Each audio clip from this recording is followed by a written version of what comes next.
नमस्कार, भारत न्यूज से मैं अचला शर्मा। पाली से कुलदीप पंवार की खास खबर के साथ पाली सेवा मंडल की ओर से आयोजित हुई प्रेस वार्ता।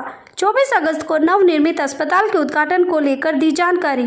पाली सेवा मंडल द्वारा नया गांव में नवनिर्मित बहुउद्देशीय अस्पताल भवन का उद्घाटन को लेकर पदाधिकारी के द्वारा प्रेस वार्ता का आयोजन किया गया, जिसमें अध्यक्ष मनमोहन राठी ने पिछले 70 सालों से सेवा मंडल द्वारा जनता के लिए सेवा के रूप में किए गए कार्यों के बारे में विस्तार से जानकारी दी। उन्होंने बताया कि स्वर्गीय मोहनलाल मोदी ने किस तरह पाली शहर के कुछ प्रतिष्ठित सज्जनों के साथ मिलकर वर्ष में एक बार नेत्र चिकित्सा शिविर प्रारंभ किया, जो हिंदू सेवा मंडल के नाम से शुरुआत की गई। हिंदू सेवा मंडल 1962-63 में इसका रजिस्ट्रेशन करवाया गया। प्रारंभिक चिकित्सा नेत्र रोगी के साथ शुरू किया गया और आज के इस मुकाम पर पहुंच गया है और लोगों की सेवा कर रहे हैं। उसके बाद प्रमोद जेठलिया 24 अगस्त को नवनिर्मित बहुउद्देशीय अस्पताल के उद्घाटन में स्वामी गोविंद गिरी महाराज, कोषाध्यक्ष श्री राम जन्मभूमि तीर्थ ट्रस्ट अयोध्या एवं मुख्य अतिथि के रूप में प्रकाश चंद, राष्ट्रीय संगठन मंत्री, लघु उद्योग के कर कमल द्वारा किया जाएगा। उद्घाटन कार्यक्रम की अध्यक्षता पूर्व पाली विधायक ज्ञानचंद पारक करेंगे। नवनिर्मित अस्पताल का पत्रकार बंधुओं को निरीक्षण करवाने हेतु मरीज को मिलने वाली सुविधाओं के बारे में विस्तार से जानकारी दी। प्रेस वार्ता में मनमोहन राठी अध्यक्ष, सुनील कोठारी सचिव, विजय राज बम, सोहन कवाड़, ओम छाजेड़, प्रमोद जेठलिया मौजूद रहे। कई चीज़ों का भामाशाह में और उसमें पैसा तो मिल जाता है, पर उस इलाज से पूर्व जो जांचों का पैसा है वो कोई भी सरकार रिफंड नहीं करती और उसमें इतना ज़्यादा अनावश्यक रूप से आदमी का पैसा खर्च होता है। गरीब आदमी बेचारा उसमें या तो जांच कराता ही नहीं है और कराता है तो उसका पूरा बजट बिगड़ जाता है। तो उसको ध्यान में रखते हुए एक बहुत बढ़िया लैब का निर्माण हमने किया है, जिसमें ब्लड के तो अमूमन 90% टेस्ट यहाँ पे होंगे और मैं ये कह सकता हूँ कि जो दूसरी जगह उनका शुल्क लग रहा है उससे 50% तो कम से कम रेट में यहाँ वो सुविधा उपलब्ध ऐसा हमें लगता है कि होगी, और नहीं होगी तो अन्य को भी दरें कम करने को मजबूर होना पड़ेगा, जिससे गरीब ज़रूरतमंद आदमी को उसका लाभ होगा।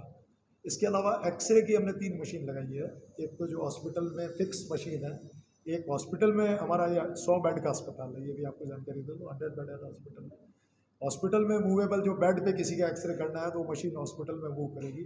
एक हमने पोर्टेबल मशीन ली है, जो शहर में कोई व्यक्ति मरीज़ नहीं आ सकता, कई मरीज़ ऐसे हैं अपने भी परिवारों में आसपास आपको ध्यान होगा जिनको यहाँ एक्सरे सेंटर तक लाना भी बहुत मुश्किल होता है, तो उसका मरीज़ का उसके बेड पे ही, जहाँ उसके घर पे एक्सरे हो सके, जो मशीन एम्बुलेंस के द्वारा वहाँ जाए, उसका कुछ भी नॉमिनल शुल्क तो निश्चित रूप से संस्था को रखना ही पड़ेगा और उसका एक्सरे वहीं पे उसके बेड पे हो जाए। हालांकि सारे एक्सरे उसमें नहीं हो पाएंगे, फिर भी जैसा हमारी डॉक्टर से और एक्सरे कंपनी से बात हुई है, 70-80% रीढ़ की हड्डी के अलावा करीब एक्सरेज उसके अंदर हो पाएंगे। तो ये एक फैसिलिटी हमने इस अस्पताल के अंदर उपलब्ध कराई है। इसके अलावा निःशुल्क तो नहीं कह सकता, जो हमारे निःशुल्क कैंप होंगे उसमें जो सेवा मंडल की हमारी पहले से परंपरा चल रही है, आई कैंप में जिन मरीजों को निःशुल्क ऑपरेशन करके निःशुल्क दवाइयाँ उपलब्ध कराते हैं, वो तो अब भी उपलब्ध रहेगी। अदरवाइज़ जो पहले कुछ दवाइयाँ बाज़ार से लिखनी पड़ती थी डॉक्टर्स को, और अब दूसरी फैकल्टीज़ भी हमने चालू कर दी है, तो उनकी दवाइयों की भी एक दुकान जो आप देख रहे हैं पहला कक्ष है, उसमें वो दवाइयाँ उपलब्ध होगी। और निश्चित रूप से हमारा ध्येय यही रहेगा कि जो मीडिएटर्स को उसका पैसा जाता है, वो पैसा ज़रूरतमंद आदमी को, दवाई लेने वाले मरीज़ को उसका फ़ायदा मिले, उस दर पे उसको दवाई मिले। इसलिए ये सेंटर हम लोग चला रहे हैं दवाई का। इसके पास में चश्मे का एक सुविधा हमने यहाँ उपलब्ध कराई है।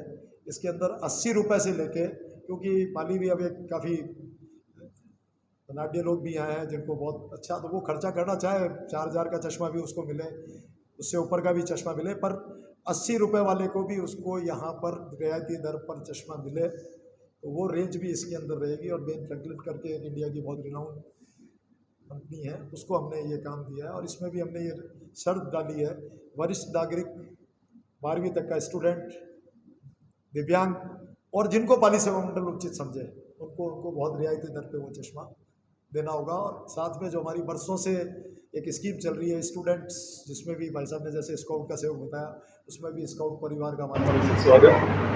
पाली सेवा मंडल का इतिहास मैं आपको संक्षिप्त में जानकारी देना चाहूँगा।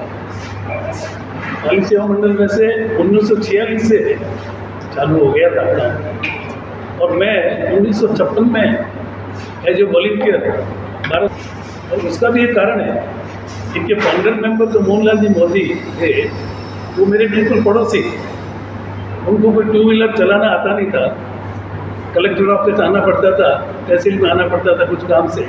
मेरे को कहते बेटा चल साइकिल चला, मेरे को पीछे बिठा। तब मैंने मोदी जी को बिठा के मैं जाना वहाँ चालू किया। और उनके जो काम थे, उन्होंने आँखों का काम सबसे पहले ये अपने हाथ में लिया। दिल्ली में एक संस्था है, संत परमानंद ब्लाइंड रिलीफ मिशन, उसके तहत हम लोग मोदी जी ये काम किया करते थे। तो उस काम के लिए मुझे बार बार उनके साथ जाना पड़ता था। मैं उनके साथ जुड़ा, मैं बचपन से स्काउटिंग में रहा, तो हमारे पूरे ग्रुप को मैंने स्काउटिंग में इस पॉलिसी मंडल के साथ जोड़ दिया। ये 1956 की बात है। इसके बाद में मोदी जी ने एक डिस्पेंसरी यहाँ लगाई। तो डिस्पेंसरी पहले तो रामबास में थी, एक मोहनलाल जी अपने लक्ष्मीनारायण जी बेणी का मकान है।